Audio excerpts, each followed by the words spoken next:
Жетилгиле балдар. Автор Селчук Ширин. 5-бөлүм. Качкын балдарда биздики. Бир гана өз балдарыбызды ойлоп, кайгырганыбыз жарабас. Китептин акыркы бөлүмүндө алдыбыздагы жылдары ата-энелик милдет катары балдарыбыз үчүн өлкөбүздө өзгөртүшүбүз керек болгон маселелерге басым жасайын. Анткени балдарыбызды чырактын ичинде чоңойто албайбыз. Алар үйдүн босогосун аттап сыртка чыкканда бизден тикелей көзөмөлүбүздөн сырткары процесстердин ичинде чоңуйушат.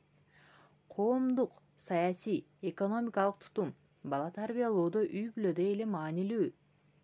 Эмне үчүн өзүбүздүн балдардай эле башкалардын балдарын да ойлошубуз керек экендигине басым жасап жатам.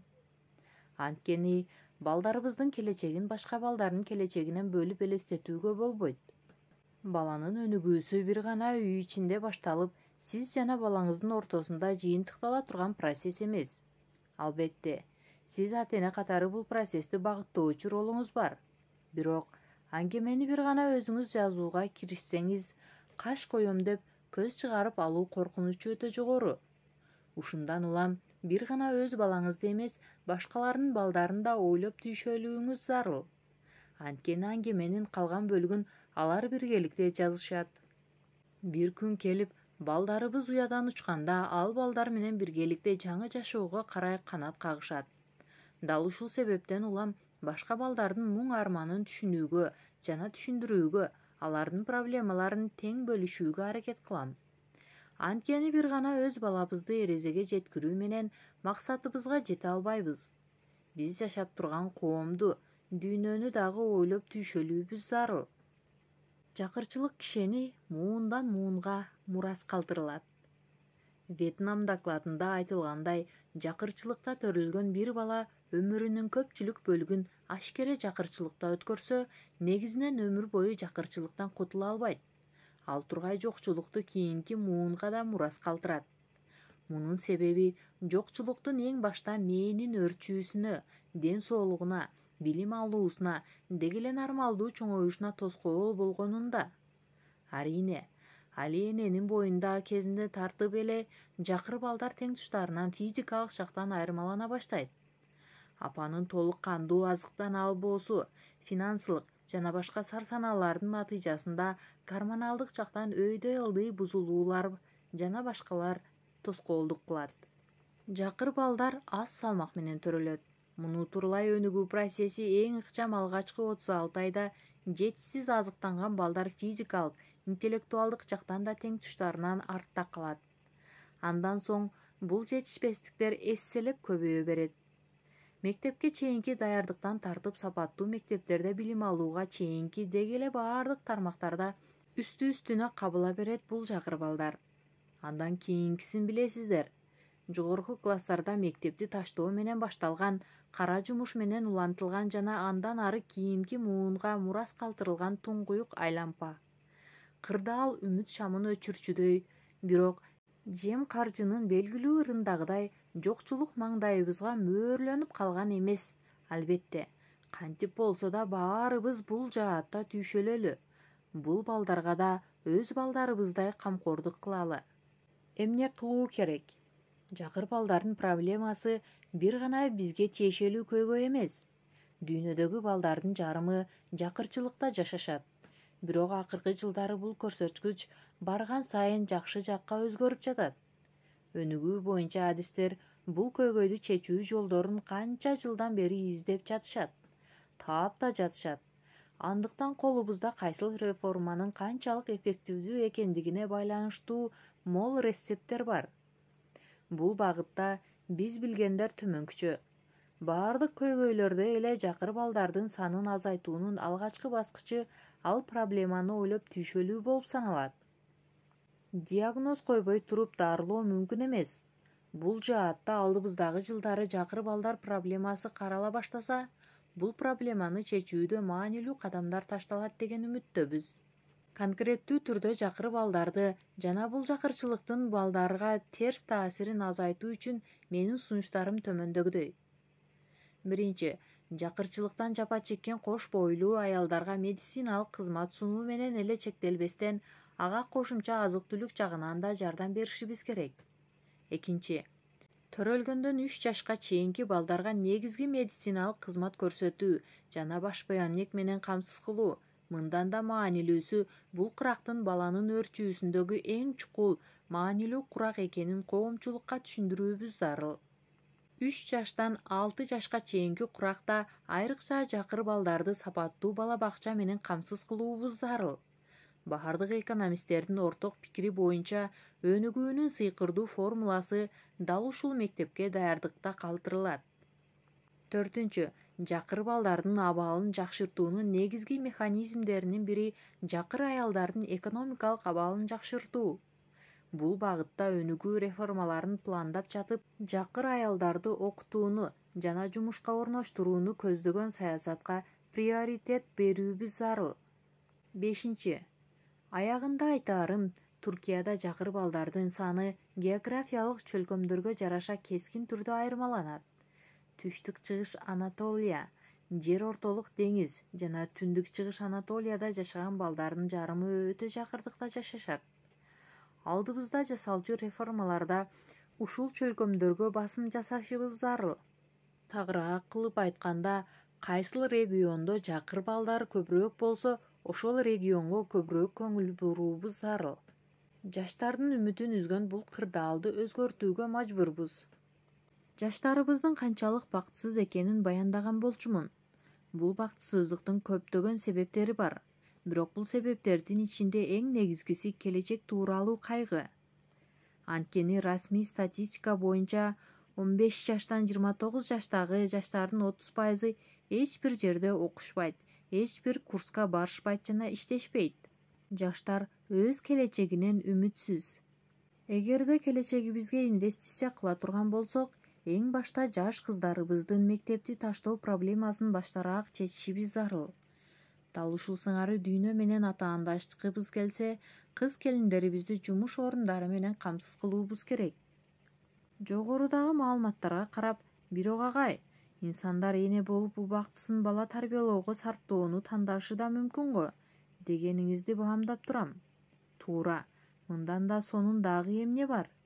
Деги билимдүү апаларды тарбиялоо ал апа чоңойто турган бала үчүн да, өлкө үчүн да жакшыраак эмеспи? Себеби бала өстүрүүгө байланыштуу баардык маалыматтарда билимдүү апа ал балага жасалган эң чоң инвестиция экенин белгилешет.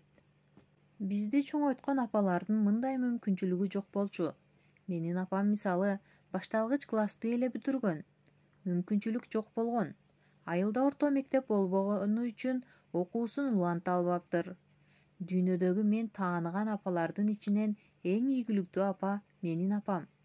5 баласынын баарын университетте окуткан, ийгиликтүү инсандардын катарына кошкон. Бирок мен азыр апама салыштырып баарына эле бирдей сунуш бере албайм. Анткени кырдаал өзгөрдү. Апамдын доорунда 1 айылдын чегинде башталгыч класстарды бүтүрүү деген Туркиядагы орто деңгээлдеги билимдүүлөрдөн жогорураак билимге ээ дегендикти билдирчү. Ушул себептен улам 21-кылымда эгерде дүйнө менен атаандашууга бел байласак, ишти жаш ата-энелерди окутуудан башташыбыз керек. Жүргүзүлгөн баардык изилдөөлөр бир ооздон өнүгүүнүн алгачкы кадамдарынын бири. Айрыкча аялдарды окутуу жана жумушка орнотуу экенин айтышат. Формула өтө жөнөкөй, дагы да ийгиликтүү жана ден соолугу чың балдарды өстүрүүнүн жолу кыз-келиндерге сапаттуу билим берүүдөн өтөт. Качкын балдар. Жакыр балдардан кийин эле кам көрүшүбүз керек болгон топ өлкөбүздө конок болуп турган качкын балдар.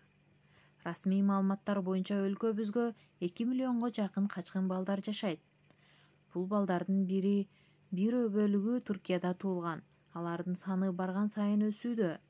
Туркия улуттук билим берүү министрлигинин билдиришинче, бул балдардын басымдуу бөлүгү мектепсиз чоңоюп жатышат.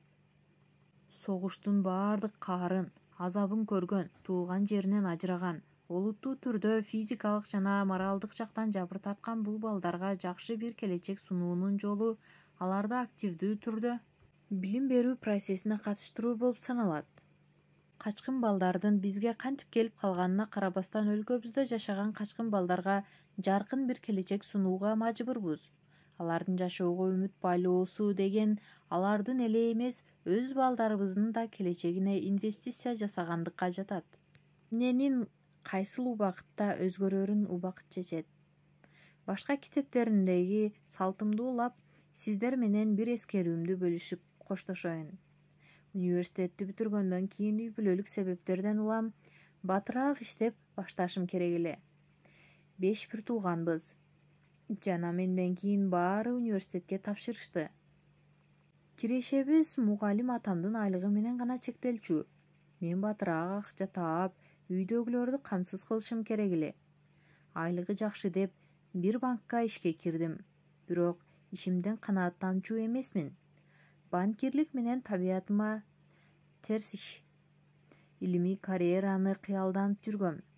90-жылдары мындай кыялды ишке ашыруу үчүн Туркияда бир канча мамлекеттик университеттен башка вариант эле жок болчу. Университетти артыкчылык менен бүтүргөнүмө карабастан орун жок дешти. Катардагы бир университет ал учурдагы менин англисче деңгээлим үчүн өтө жеңил бир сынак уюштуруп, бирок сынактан кулатышты. Ушинтип айлам кетип жүргөн кезде укмуш бир мүмкүнчүлүккө туш болдум. Банктар союзу стипендиялуу магистратураны сунуштап жатышыптыр. Англиянын эң мыкты университеттеринин биринде стипендиант катары магистратураны окууну кыялданып баштадым. Алгач билим деңгээли, анан англисче, акырында маектешүү болмок. Дароо катталдым да сынакка даярдана баштадым. Миңдеген адамдардын арасынан болгону бир канчасы гана тандала тургандыгын укканда үмүтүмдү үзгөн жокмун. Канча жылдан бери ушундай шансты күтүп жүргөм. Мен жөнөкөй университетке жумушка орношо албай жүргөндө мүмкүнчүлүк босогомо чейин келген эле. Арине, жазуу жүзүндө сынактын натыйжасында маектешүүгө чакырылгандардын ичинен атым башка саптарда эле. Ошентип жашоодогу мүмкүнчүлүктү кармап калдым. Маектешүү күнү костюмумду кийип үйдөн бир канча саат эрте чыктым. Баары өз жолунда кетип жатканда күтүлбөгөн жерден маршруткабыз токтоп калды. Сыртты карасам, чубалжыган тыгын, машиналар токтогон, пробка. Баарын эсепке алган болчумун. Бирок ал күнү парламенттен чыккан ызычуу Анкарадагы транспорт кыймылынын чак-челекейин чыгарарын ойлоп турмун деле. Сынакка терип-тепчип барганымда маектешүү кезегим өтүп кеткен экен. Оомат кушум ушинтип учуп кеткен эле. Англияда окуу кыялдарым жер менен жексен болгондон кийин айлап депрессиядан чыга албай койдум. Эми мындай мүмкүнчүлүк кайра келбейт деп мүңкүрөп жүргөнүмдө бир күнү Жогорку билим берүү кеңешинин төрагасы биздин банкка келатат. Ылдыйга түшүп күтүп ал дешти. Төраганы биринчи кабаттан күтүп алып, биздин директор отурган кабатка чейин коштоп бармакчымын. Лифтке кирип жатып, агай, мен деле илим адамы болгум келген. Магистратураны бүтөйүн деп калдым, бирок вакансия жок болгон үчүн банкир болдум, дедим. Агай бул сөздөрүмдү уккандан кийин бир канча суроо берди. Магистратурада окуганымды, эң мыкты бааларга окуганымды көрүп, жашоомо жаңы багыт берген бир маалыматты бөлүштү. Чет өлкөдө магистратура жана докторантура окууга стипендиялуу сынак жарыялаганбыз. Бирок бүгүн документтерди кабыл алуунун акыркы күнү. Мына ушинтип жашоомдо дагы бир чоң мүмкүнчүлүк ачылган эле. Калганын билесиздер. Бир күнү айылда козуларды, койлорду ажырата албай айлам кеткенде, чоң атам колун көккө көтөрүп, бул бала кантип нан таап жейт, деп тынчсызданган эле. Каз да кайтарчумун, кой да кайтарчумун. Бирок бирөөсүн да эптей алчу эмесмин. Чалгы чабуу, чөп жабуу, чөп жыйуу да колумдан келчү эмес. Ойлонуп калам, эгер эпчип-тепчип айылдык болгонумда айылды таштап кетер белем. Элет иштеринде эпсиздигим мени мектепте жакшы окууга мажбурлаган болчу. Эгерде ошол күнү мен Жогорку билим берүү кеңешинин төрагасын лифтте жолуктурбаганымда, илимпоз болбой калмак элем. Албетте, андай эмес. Ал күнү болбосо Башка бир күнү бешенеме дагы мүмкүнчүлүктөр сөзсүз чыкмак. Себеби мен изилдөө жүргүзүүнү, илимпоз болууну дилиме бек түйүп жүргөн элем.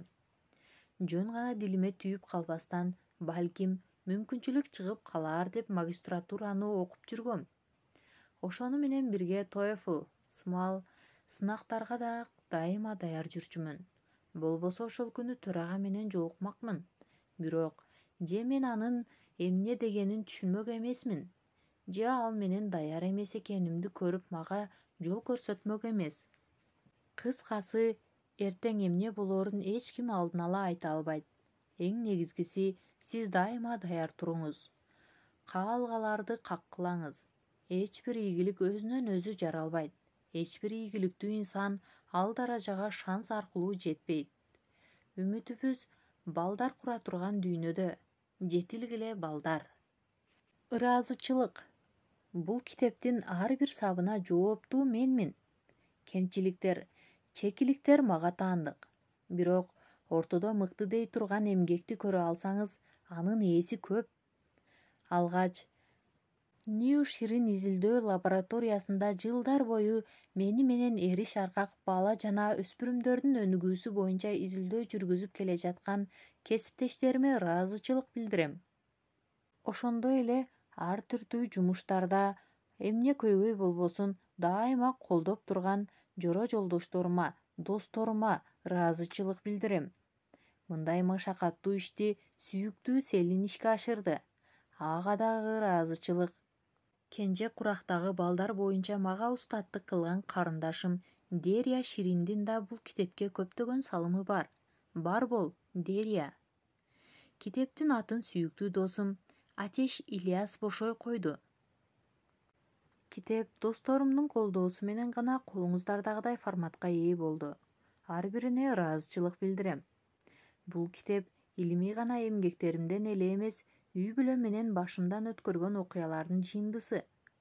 Ушул себептен улам эң башта китебимди арнаган апама, атама, бир туугандарыма жана эң негизгиси ата-энеликтин оош кыйышын мени менен бирге көтөргөн балдарымдын апасы, сүйүктүү жарым Лаврен Рожерс Ширинге ыраазычылык билдирем.